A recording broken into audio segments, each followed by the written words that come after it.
seorang sahabat yang dijuluki oleh Rasul dengan khairu rijalina, ya, khairu rijalina Salama ibnul Aqwa. Demikian kata Rasul, orang yang terbaik dari pasukan infanteri kami, kata Rasul, ya. Jadi dijuluki oleh Rasul dengan khairu rijalina, ya, pejalan kaki, pasukan pejalan kaki infanteri yang terbaik. Dialah Salama bin al-Aqwa, ya. Barangkali di antara kita sudah sering mendengar kata Salama, karena ini nama yang sering digunakan oleh bangsa Arab, ya. Ada Abu Salama, ada Salama bin Maslama, ya. Ada di depan kita Salama bin al-Aqwa, ya. Siapakah dia? Salama bin al-Aqwa, ya, huwal Ansari, ya, dari kalangan Ansar, artinya orang Madinah al-Munawwarah. Kalau kita lihat nasabnya, Salama bin al-Aqwa, ya, al-Aqwa, ada yang mengatakan ini nama kakeknya, ada yang mengatakan ini julukan kakeknya, ya, al-Aqwa, ya, karena di runut nasabnya adalah Salama bin Sinan bin Abdullah bin Qashir bin Khuzaimah bin Malik bin Salama bin al-Afs al-Aslami. Nah, ada yang mengatakan, ya, al-Aqwa ini adalah julukan, ya, julukan untuk kakeknya dan bukan nama aslinya, tapi justru dengan nama tersebut dia kemudian dikenal, Salama bin al-Aqwa, ya.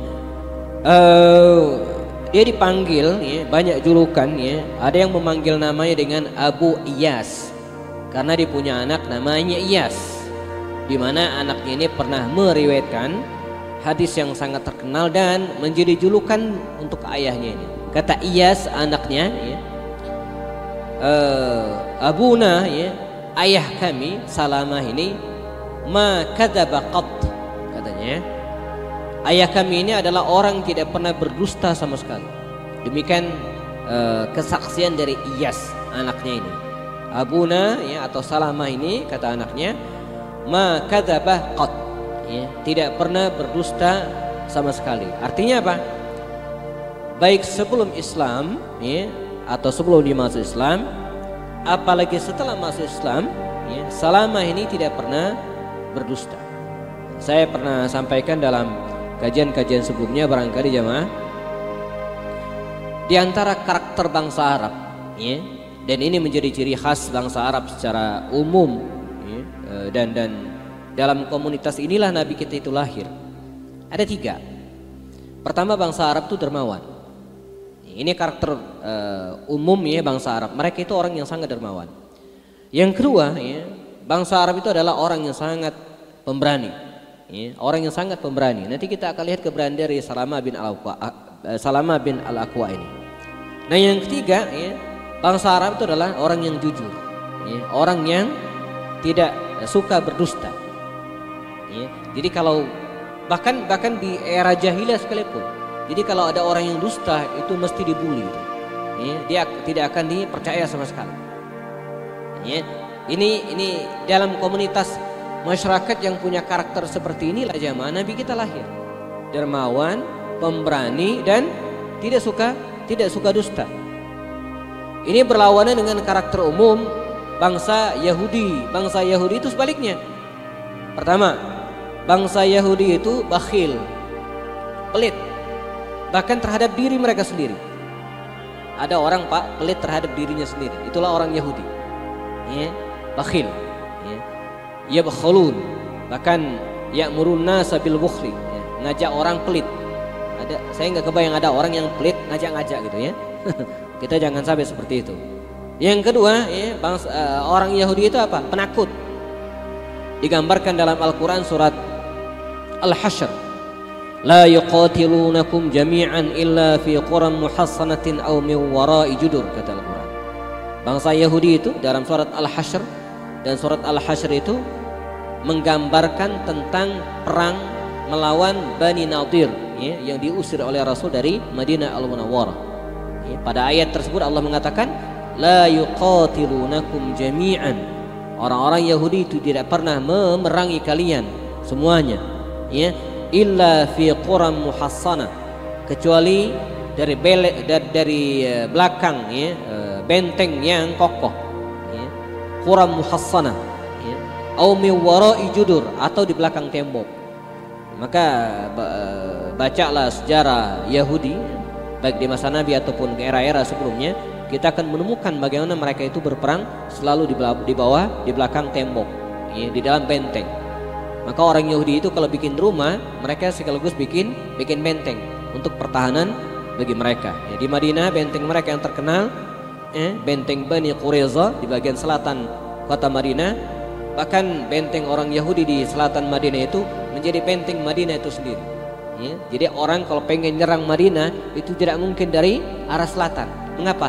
Karena ada kompleks perumahan orang Yahudi yang sekaligus menjadi benteng. Luar biasa. Jadi ada untungnya juga gitu ya. Nah, jadi orang Yahudi itu tinggal di bagian selatan kota Madinah, sehingga kalau ada orang pengen menyerang Madinah itu tidak mungkin menyerang Madinah dari arah selatan. Mengapa? Di sini kompleks pemukiman orang-orang Yahudi yang membuat rumah mereka sekaligus sebagai benteng. Maka dalam perang Khaybar jemaah, ya, maaf bukan perang Khaybar, perang Khandaq, ya, perang Khandaq, pasukan Ahzab yang ingin menyerang Madinah itu dari arah utara, ya, yang kemudian dibentengi dengan parit oleh kaum muslimin. Mengapa tidak dari arah selatan? Tidak mungkin, karena ada benteng orang Yahudi. Ya. Wah, ini terima kasih.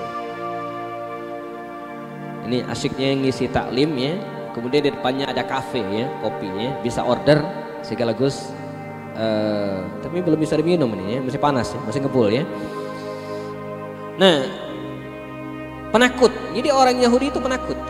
La yuqatilunakum, ya, tidak menyerang kalian, membunuh kalian kecuali di balik benteng dan belakang tembok. Dan yang ketiga, orang Yahudi itu ya, pelit, penakut, tukang bohong, pendusta, ya, tukang khianat, suka berkhianat. Makanya mereka terusir dari kota Madinah Al-Munawwarah.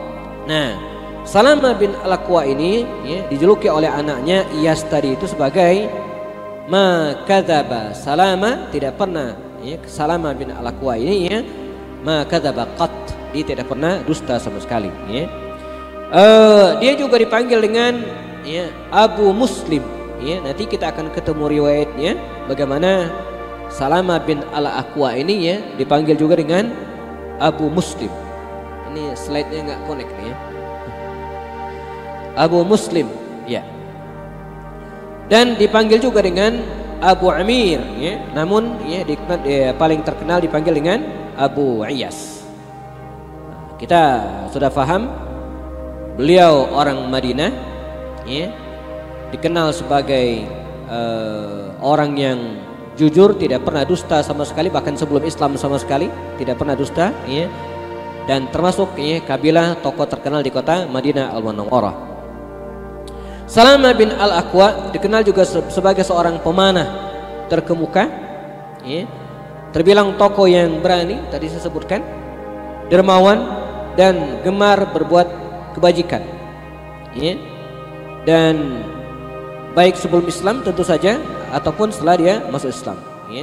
Dia masuk Islam berserta dengan kaumnya. Ada riwayat tersendiri tentang keislamannya ini jamaah, dan hadis ini saya sempat telusuri menurut berbagai ulama ya, tentang kisah latar belakang masuk Islamnya Salama bin Al-Aqwa. Agak aneh, tidak seperti biasanya. Supaya lebih akurat ya, di slide berikutnya admin mungkin ya, kita bisa lihat teks hadisnya, saya sertakan langsung ya, yang versi Arabnya. Qala Ibnu Ishaq ya, Imam Ibnu Ishaq meriwayatkan hadis ini. Wa qad sami'tu anna alladhi kallamahu dhi'bu Salamata Ibnu Al-Aqwa. Ada kisah yang saya dengar, kata Imam Ibnu Ishaq, ada orang yang diajak bicara oleh serigala. Ya. Ada seseorang bernama Salama bin Al-Aqwa ini ya, kallamahu dhi'bu ya, yang diajak bicara oleh serigala ya. Qala Salama menuturkan, ra'aitu dhi'ba faqad ra'aitu dhi'ba qad akhadha dhabiyan fatalabtuhu hatta naza'tuhu minhu. Suatu saat, kata beliau, kata Salama ini, saya melihat seekor serigala qad akhadha dhabiyan, yang sedang menangkap kambing buruannya. Serigala menangkap buruannya. Fatalabtuhu, ya, lalu saya merebutnya, gitu kan. Ini bayangin, ini dia rebutan dengan serigala, gimana nggak berani coba, ya. Fatalabtuhu hatta naza'tuhu minhu, sampai saya berhasil memisahkan antara serigala dengan buruan tersebut. Dan dengan izin Allah SWT, serigala tadi bicara, waihak, ya, celaka engkau, kata serigala ini, ya, mali walaka amatta ila rizkin wa razaqanihi Allahu laisa min malikin tanzihu minni.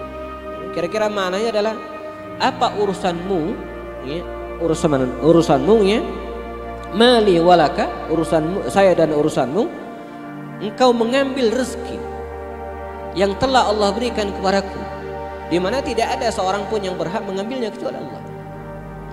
Jadi serigala ini mengatakan, ini buruanku, gitu kan, sudah saya tangkap terus engkau ambil. Ada urusan apa engkau yang mengambil rezekiku ini, kata serigala tersebut. Nah, kata Salama bin Malik, qala qultu ya ibadallah inna hadza la'ajabun dhi'bun yatakallam. Kata dia, wah, ya, kalau bahasa kita, ya ibadallah, wahai hamba-hamba Allah, inna hadza la'ajabun, ini sungguh menakjubkan, ini aneh, gitu ya, aneh. Dhi'bun yatakallam, ada serigala bisa ngomong. Serigala bisa bicara.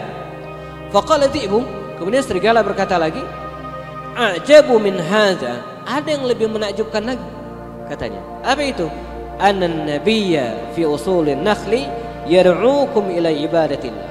Ya, ada yang lebih menakjubkan lagi, yaitu adanya seorang nabi, ya, yang berada di usulin nakhli, di perkebunan kurma Madinah, ya, yar'ukum, mengajak kalian ila ibadatillah, beribadah kepada Allah Subhanahu wa taala, wa tabuna illa ibadatal authan, dan, ya, mereka pun bertaubat, ya, dari menyembah berhala.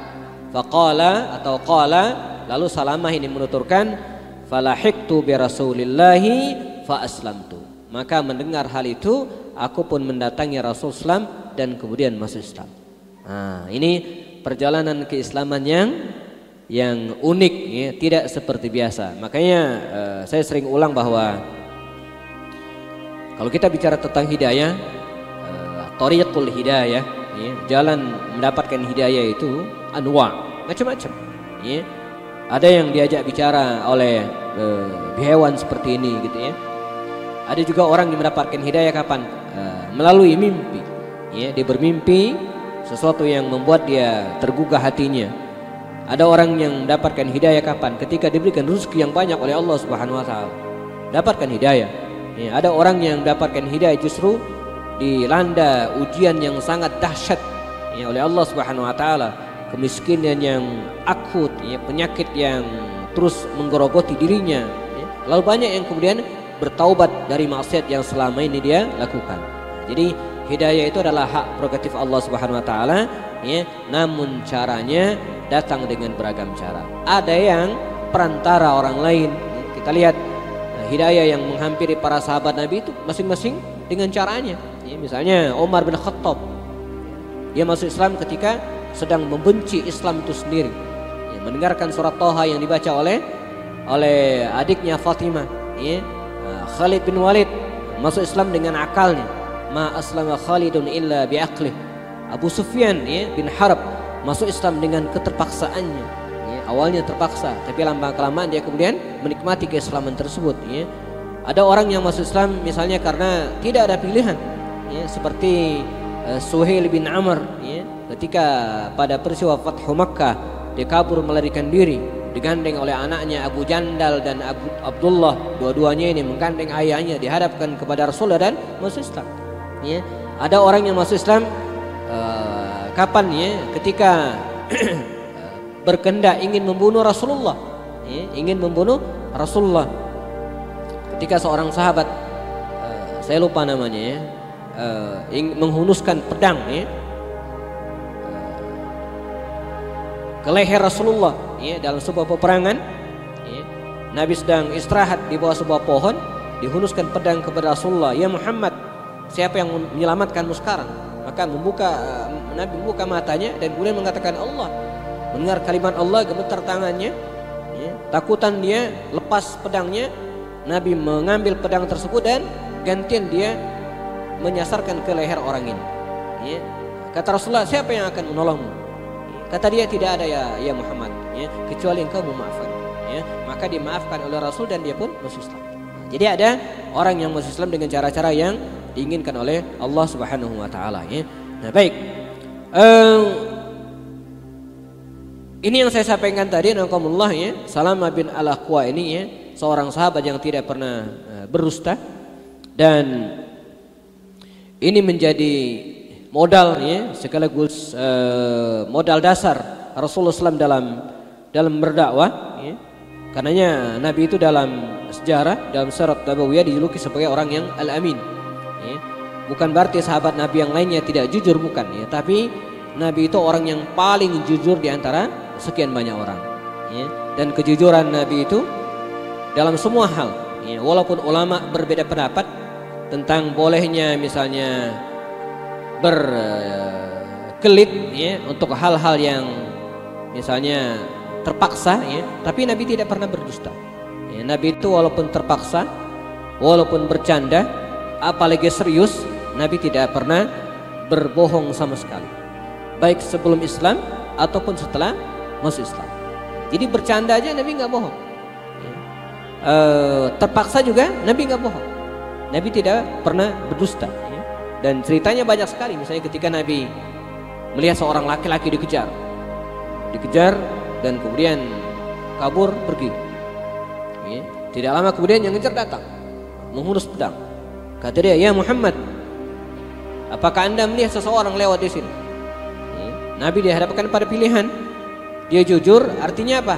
Ada tuh, kejar sono, maka akan terjadi pembunuhan. Atau dia mengatakan tidak, berarti dia bohong. Maka dikisahkan Nabi berdiri dari tempat ini, kemudian dia mundur beberapa langkah ke belakang dan mengatakan, wallahi, demi Allah, selama saya berdiri di sini, kata Rasul, saya tidak pernah melihat seorang pun lewat kecuali engkau. Nabi tidak pernah berbohong karena dia sudah pindah tempat. Selama saya berdiri di sini, saya tidak pernah melihat seorang pun lewat selain engkau. Nabi telah menyelamatkan seseorang dengan cara yang tidak berbohong ya. Ketika Nabi dalam perang Badar juga demikian, bertemu dengan seorang laki-laki dan bertanya kepada mereka, min aina antuma, dari mana kalian berdua? Bertanya kepada Rasulullah dan Abu Bakar. Maka Rasulullah ya, menjawab dengan jujur ya, walaupun tidak semakna dengan yang diinginkan oleh yang nanya ya. Orang yang nanya itu pengen tahu Nabi ini dari mana, dari Makkah atau Madinah ya. Tapi Nabi menjawab dengan jawaban yang lain, walaupun tidak berbohong. Kata Nabi apa? Nahnu minal ma, kami dari air ya, memang kita diciptakan dari air. Tapi pemahaman yang nanya apa? Oh, mungkin dari mata air. Sehingga Nabi tidak berdusta ya, walaupun dalam keadaan terpaksa. Bercanda pun demikian. Seorang nenek ajus datang kepada Rasulullah, menyampaikan pahalanya, menyampaikan ibadahnya, berharap masuk surga. Kata Rasul apa? Al-ajuzu la tadkhul jannah. Nenek-nenek enggak masuk surga. Nenek-nenek tidak masuk surga. Nangis ini nenek ya? Nangis. Kemudian dihibur oleh Rasul bahwa di surga nanti tidak ada nenek-nenek, semua dikembalikan oleh Allah menjadi muda kembali. Jadi walaupun bercanda jamaah, Nabi tidak pernah berdusta. Dan ini diikuti oleh para sahabat Nabi yang lainnya. Abu Bakar Siddiq, bahkan ada seorang sahabat namanya Abu Ubaidah bin Jarrah, dikenal juga dengan Amin hadhil ummah, orang yang terpercaya dari umat ini ya. Salama bin Al-Aqwa ya, termasuk sahabat Nabi yang mengikuti hampir semua peperangan di masa Nabi. Mulai dari perang Badar sampai perang terakhir yang terjadi di masa Rasul SAW, yaitu perang Tabuk ya, karena dia meninggal jauh setelah Rasul wafat ya. Dari perang Badar, kemudian Uhud, kemudian Khandaq, dan puncaknya apa? Dia ikut sebuah peristiwa yang diabadikan Al-Quran, yaitu ya, Bai'atul Ridwan ya. Ini yang kemudian menyebabkan para ulama memasukkannya sebagai min ahli al-jannah, ya, termasuk orang yang dijamin masuk surga. Apa itu bai'atur ridwan? Sebuah peristiwa yang diawali dari keinginan Rasulullah dan para sahabat. Sejumlah 1.400 orang berangkat dari Madinah menuju ke Mekah untuk umrah, ya, untuk umrah.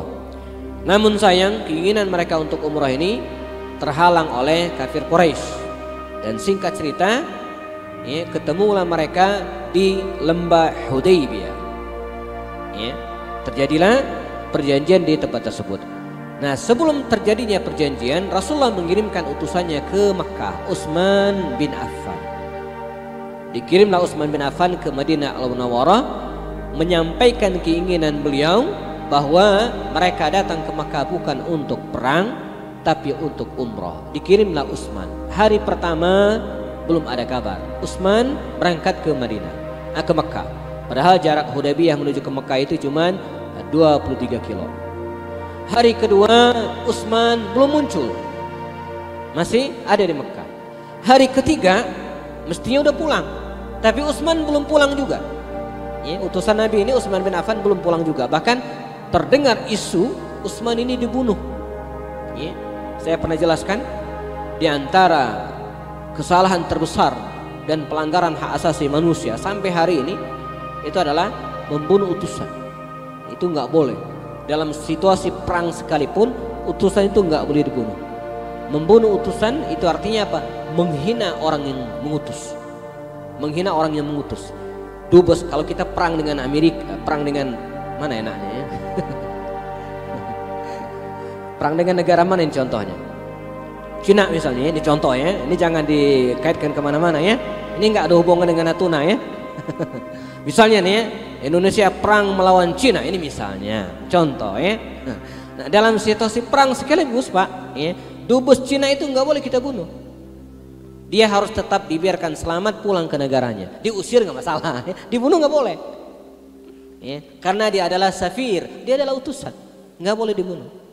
Kalau kita runut ke belakang cerita tentang perang Mu'tah, itu asalnya apa? Utusan Nabi dibunuh, ya, utusan Rasulullah dibunuh.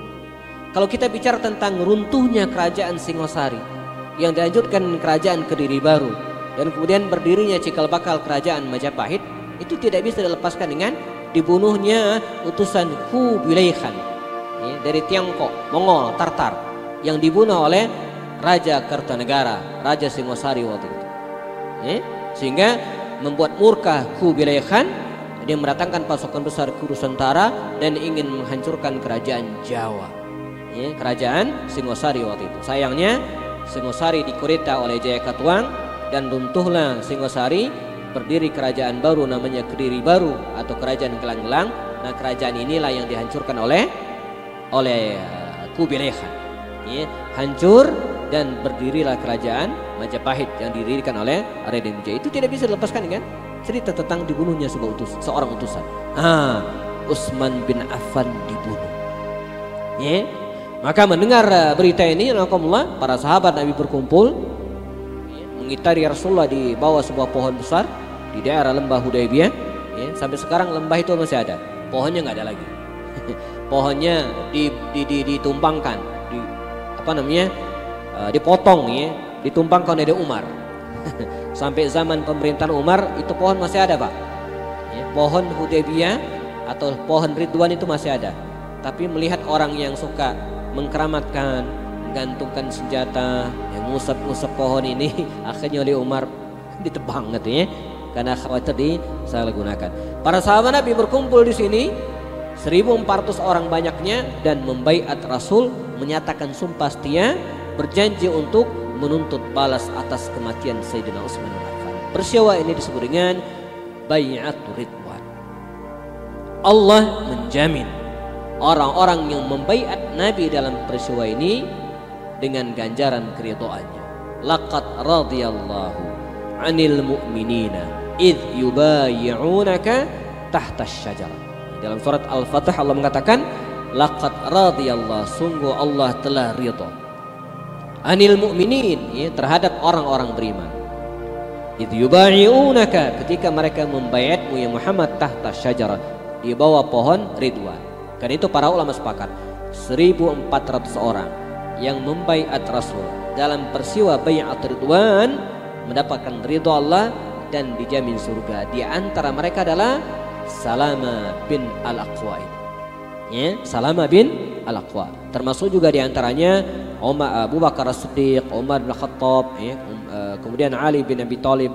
Kalau Utsman tidak, ya, karena dia berada di Madinah, ya, berada di Makkah. Ya.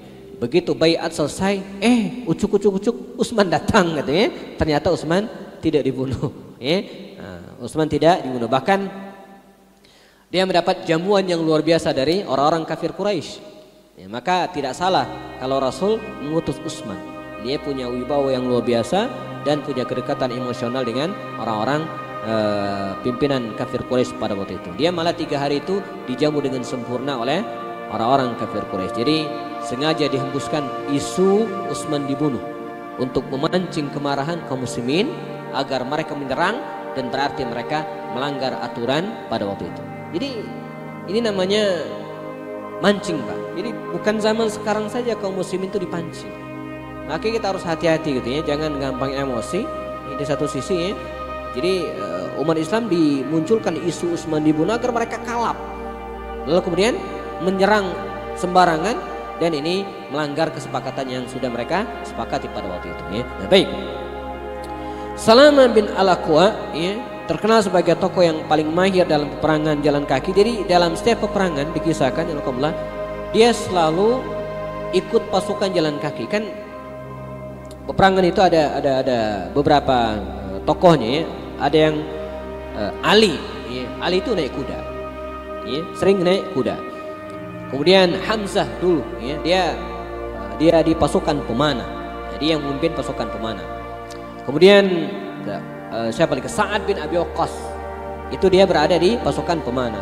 Ya. Tolha bin Ubaidillah, dia pasukan pemanah.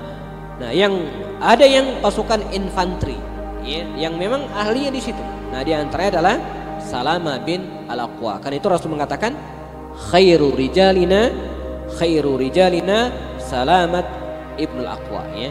Sebaik-baik pasukan pejalan kaki atau infanteri di antara kita adalah Salama bin Al-Aqwa. Pada setiap peperangan dia selalu berada di pasukan infanteri. Ya, dan ini biasanya mayoritas. Mayoritas. Dalam perang Badar 313 ya, jumlah pasukan kaum muslimin waktu itu ya. Itu yang pakai kuda ya, itu nggak nyampe 1/3. 2/3 itu jalan kaki. Ya, dan demikian juga perang-perang yang lainnya ya. Karena kuda waktu itu termasuk tunggangan yang sangat mahal. Bahkan pasukan kafir Quraisy sendiri dalam perang Uhud itu yang jumlahnya sekitar 3.000 orang. Itu pasukan kuda itu cuma 200 orang. Yang dipimpin oleh Khalid bin Walid dan Ikrimah bin Abu Jahal. Nah, jadi nggak nyampe 10% ya. Dari 3.000 itu cuma 200 orang. Ya, sangat-sangat terbatas. Baik. Salama bin Al-Aqwa ya, termasuk orang yang sangat dekat dengan Rasulullah SAW ya, dan selalu ingin mencontoh kehidupan Rasul SAW. Dua peristiwa ya saya kutipkan hadisnya tentang kedekatan Salama bin Al-Aqwa dengan Rasul SAW. Wa mimma yadullu ala hubbihi lin nabi, dan termasuk diantara yang menunjukkan kecintaan Salama terhadap Rasulullah. Ini bukti kecintaan Salama terhadap Rasulullah SAW. Annahu kana ya'ti, bahwa Salama bin Al-Aqwa ini ya'ti ila sabhati duha. Satu saat di waktu duha dia datang ke Masjid Nabawi. Fayamidu ila al-ustuwanah dunal mushab fayusalli qariban minha. Lalu dia datang ke sebuah tiang gitu jemaah, sebuah tiang di Masjid An-Nabawi. Masjid Nabawi itu banyak tiang-tiang ya. Dia datang dan kemudian fayusalli qariban minhu, kemudian salat di dekat tiang tersebut. Fa aqulu lahu, kemudian periwayat hadis ini mengatakan ala tusalli hahuna. Salama, kenapa enggak salat di tempat ini? Di tempat yang lain maksudnya gitu ya. Wa usyiru ila ba'di nawahil masjid. Ya, dan saya, kata periwayat hadis ini, menunjukkan ya, beberapa tempat dari Masjid Nabawi tersebut. Fayaqulu, Salama bin Al-Aqwa mengatakan, inni ra'aitu Rasulullah sallallahu alaihi wasallam yataharra hadzal maqam. Ya, sungguh saya melihat baginda Rasulullah sering sholat di tempat ini. Nah, ini menunjukkan kecintaan Salama bin Aqwa terhadap Rasul. Bahkan tempat sholat pun ya Rasulullah dia perhatikan dan dia mengutamakan sholat di tempat tersebut. Ya, karena itu barangkali ini hikmahnya mengapa di antara lokasi yang begitu diminati di Masjid An-Nabawi hari ini ada sebuah tempat namanya Raudhah. Ada sebuah tempat namanya Raudhah. Raudhah sebuah tempat antara makam Rasulullah SAW ya, dengan mimbarnya. Ya. Ma baina mimbari, apa yang terletak antara mimbarku ya, wa baiti, dan rumahku, atau kama qala Rasulullah ya, Raudhah ya, min riyadil jannah, adalah taman dari taman-taman surga. Karena tempat inilah yang paling sering digunakan oleh Rasulullah SAW dan para sahabat untuk sholat, untuk iktikaf.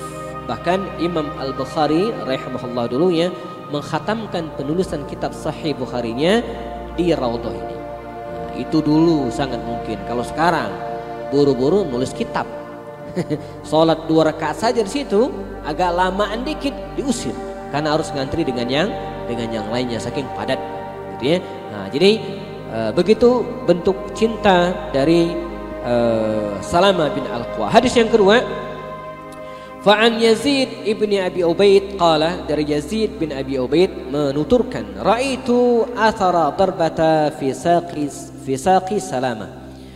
Saya melihat athara darbata, bekas pukulan ya, luka, fi saqi Salama, di salah satu betis Salama ya.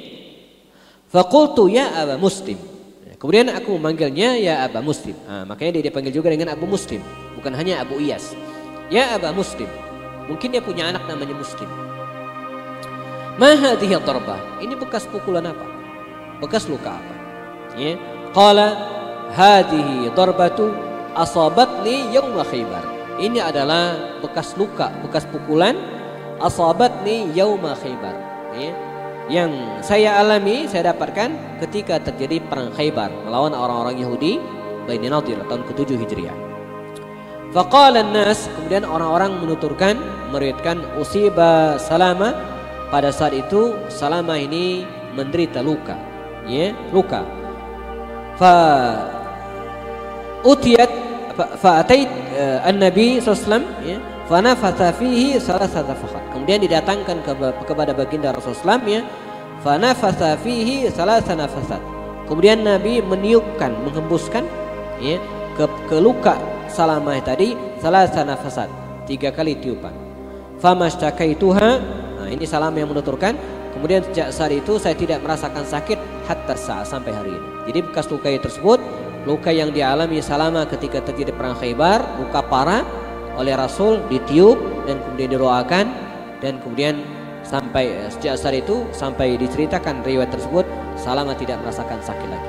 Nah, ini keberkahan dari doa Rasul sallallahu alaihi wasallam. Salama bin Al-Aqwa ya, dikenal dengan keberanian yang luar biasa ya, baik dalam medan peperangan ataupun bukan ya.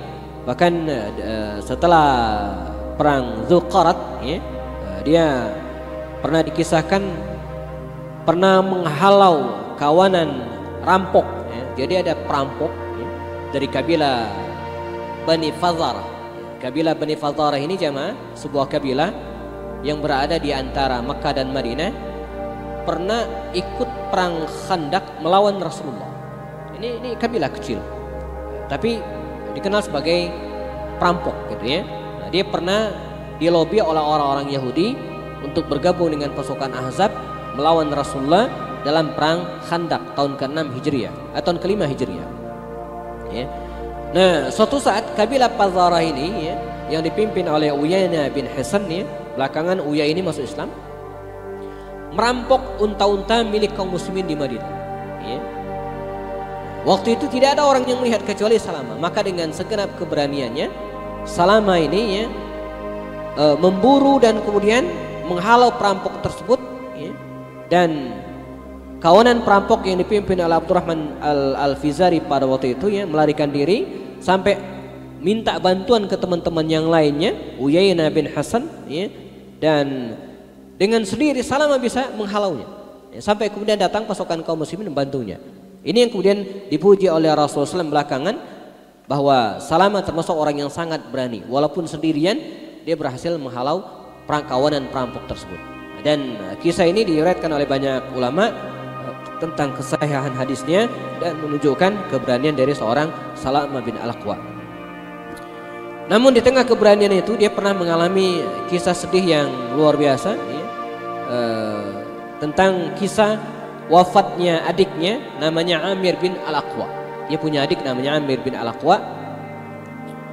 Yang membuat dia sedih, ya, bukan hanya wafatnya adiknya ini, ya, tapi pembicaraan orang-orang tentang adiknya.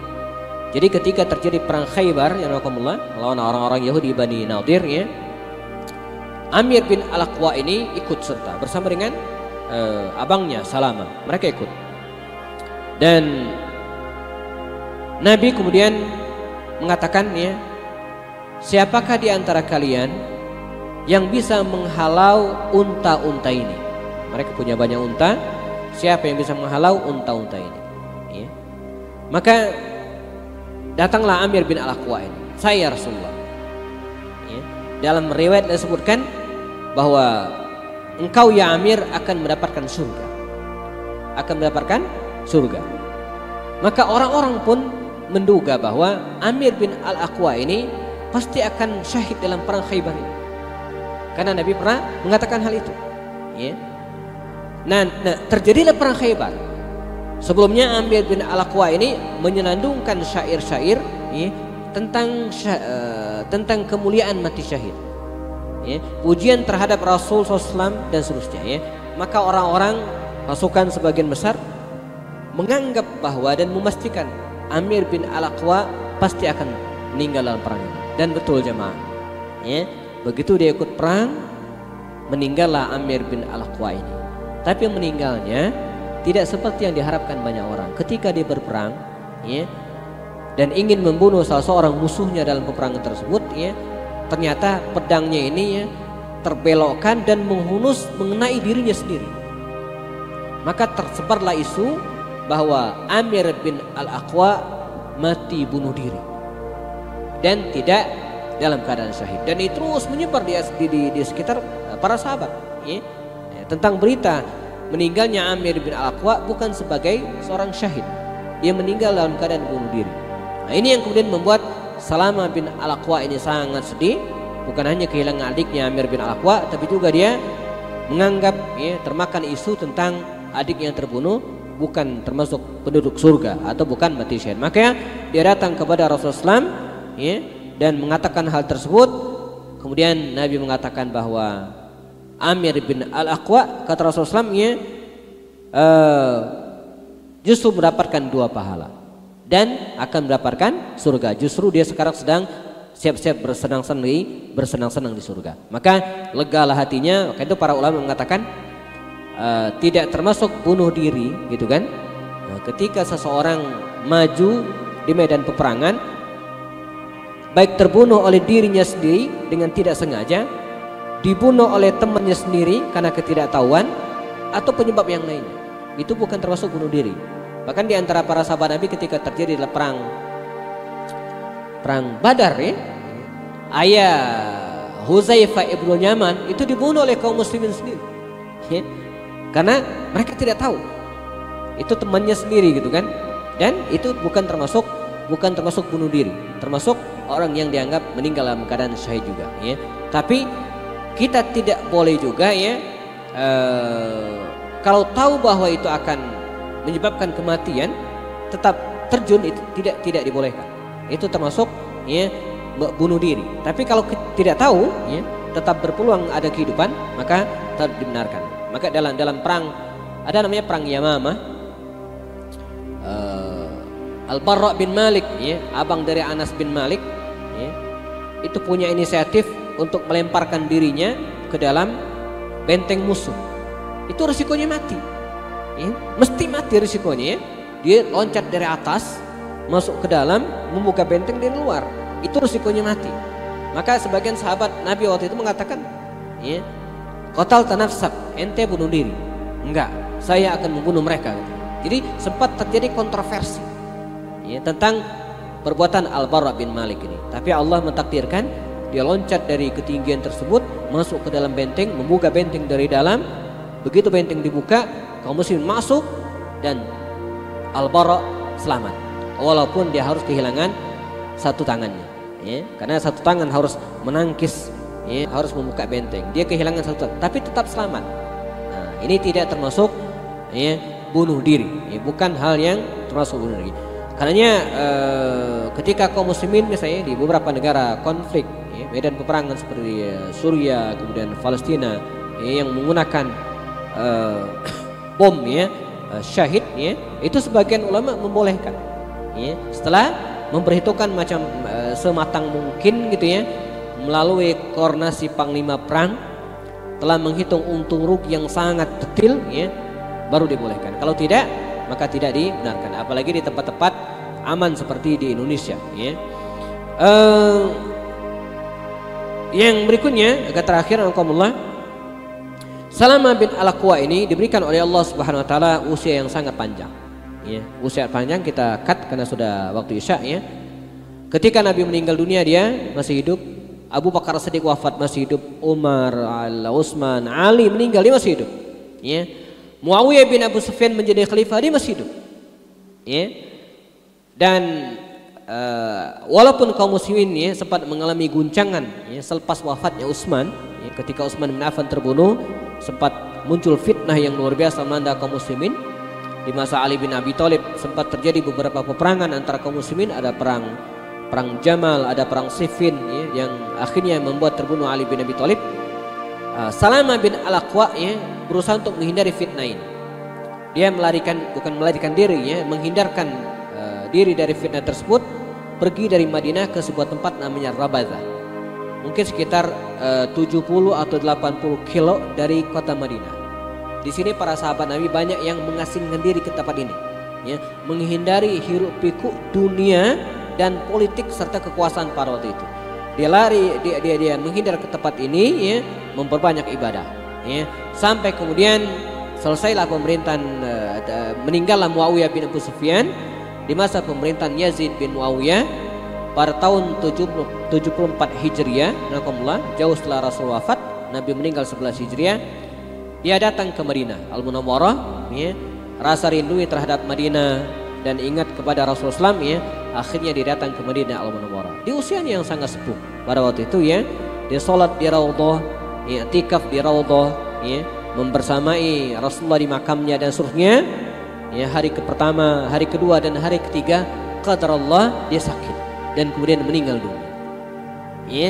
Jadi hanya sekitar 3 hari kemudian datang ke Madinah, dia meninggal dunia. Seolah-olah ya, dia datang ke Madinah hanya untuk menghantarkan jiwanya dan memenuhi harapan dan keinginan semua orang meninggal di Madinah. Kata Rasulullah SAW ya, barang siapa yang pengen meninggal di Madinah maka berharaplah, fa inni syahidun lahu wa syafi'un lahu, karena siapa yang meninggal dunia akan menjadi syahid bagi saya, saksi, dan akan mendapatkan syafaat. Syafi'un ya, saya akan memberikan syafaat baginya ya.